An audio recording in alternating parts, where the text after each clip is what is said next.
3 people behind bars for fatally shooting a pizza delivery man during an attempted robbery.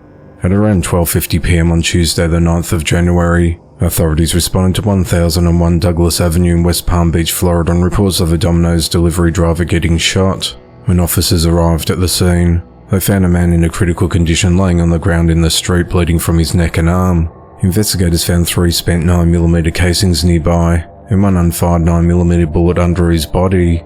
Officers performed life-saving measures on the victim until paramedics arrived and transported him to the St. Mary's Medical Center, where he was pronounced dead at 1:17 p.m. The victim was identified as 33-year-old Tommy Anderson III.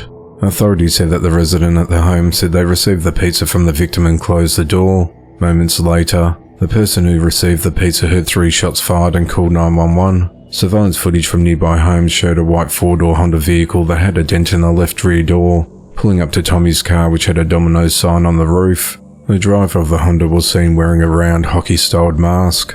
Authorities put on a be on the lookout alert for the Honda, and at 4:45 p.m. that same day, Florida Highway Patrol spotted the car at the intersection of Belvedere Road and Military Trail and performed a traffic stop. Suspects 25-year-old Elijah Wingfield, 25-year-old Avianica Williams, and 29-year-old Marcus Williams were in the car and were taken into custody. During a search of the car, officers found 2 rifles in the rear seat and a black 9mm handgun under the front passenger seat.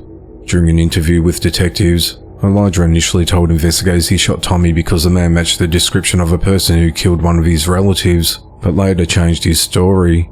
Elijah then admitted to shooting Tommy during an attempted robbery, explaining that he needed the money because he was waiting for a paycheck he did not receive. He said that he and Marcus were passengers and Aviana was the driver. He said he recalled the car approaching Tommy's car, where Marcus said, "Look, a delivery guy, they have money, stop the car." Elijah then said, "Let's see what he's got." Elijah got out of the Honda armed with a 9mm handgun, while Marcus got out armed with an AR-15 rifle. The 2 suspects wore black ski masks and ran up to Tommy as he was walking to his car. Elijah pointed a gun at him and told him, "I ain't playing with you. This ain't a game," and Tommy put his hands up. Elijah said that Tommy then told him that he too had a weapon and started to reach for his pocket.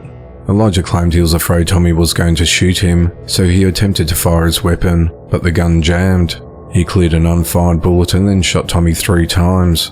Tommy grabbed his neck as he fell to the ground. The 2 suspects ran back to their car, and Aviana drove them away. Later in the interview, Elijah put his head down and said, "I really fucked up my life." Marcus told investigators that he had a gun and was back up for Elijah, but did not shoot Tommy because he saw the victim did not have a firearm.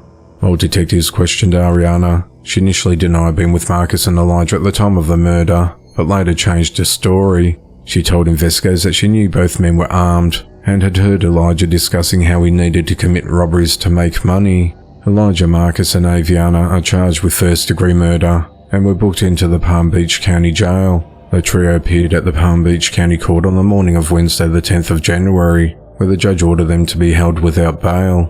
Tommy is survived by his 2 sons aged 6 and 13. He worked 2 jobs to support them, and it was only Tommy's second day as a pizza delivery driver when he was fatally shot. The investigation into the matter continues. A 23-year-old woman is behind bars for fatally stabbing her 24-year-old husband during a domestic fight that happened last year. At 2:16 a.m. on the 25th of June 2023, authorities responded to a home in Lizzie Jeter Lane in Cameron, North Carolina on a domestic violence-related call. When officers arrived, they found a man unresponsive with a stab wound to his chest, piercing his heart. Officers tried to resuscitate him, providing aid until paramedics arrived. However, he was pronounced dead at 2:49 a.m. The victim was identified as 24-year-old Jose Polino. Officers questioned his wife, 23-year-old Lucy de la Fuente, who was not injured at the scene. She claimed that she stabbed her husband during a domestic fight and that she was defending herself. Investigators later determined the circumstances surrounding the stabbing did not support Lucy Sol's explanation that the act was done in self-defense. On Friday the 5th of January, Lucy Sol of Sanford was arrested and charged with second-degree murder and is held at the Harnett County Detention Center on a $500,000 bond.